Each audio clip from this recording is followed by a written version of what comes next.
Yesu atukuzwe. Kabla tutakaribisha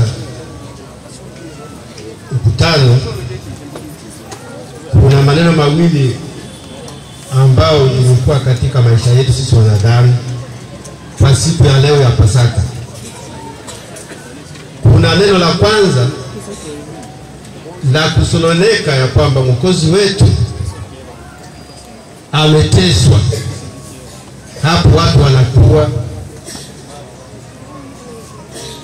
bila tumaini ya kwamba Yesu ameteswa, amekufa. Watu wanaona yale ambao wamemfanyia, wanaona kwamba ni kitu kibaya sana.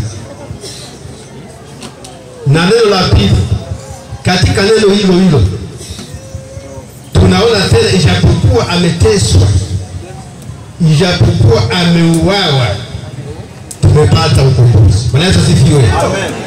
Bwana Yesu asifiwe. Amen.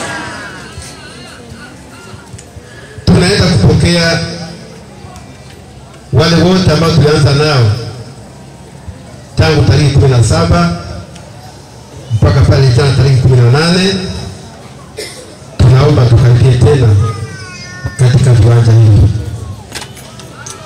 Pia tunaenda kuwakaribisha wale ambao bado walikuwa manyumbani, walikuwa bado kufika hapa.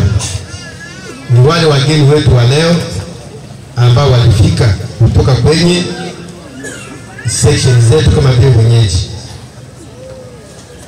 Wale ambao wenye kutoka katika section ya Umoja, wenye kutoka katika section ya Betheli, kutoka katika section Philadelphia, kutoka katika section Ujumbe, kutoka katika section Betsaida, kutoka katika section Bethlehem, kutoka katika section Yerusalemu, kutoka katika section Nuru Hai, kutoka Nyamidao, kutoka Mfukwe na Nyarugusu.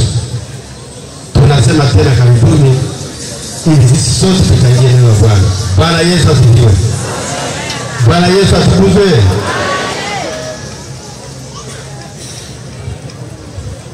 Asante sana kiongozi wetu karibisho wa mkutano.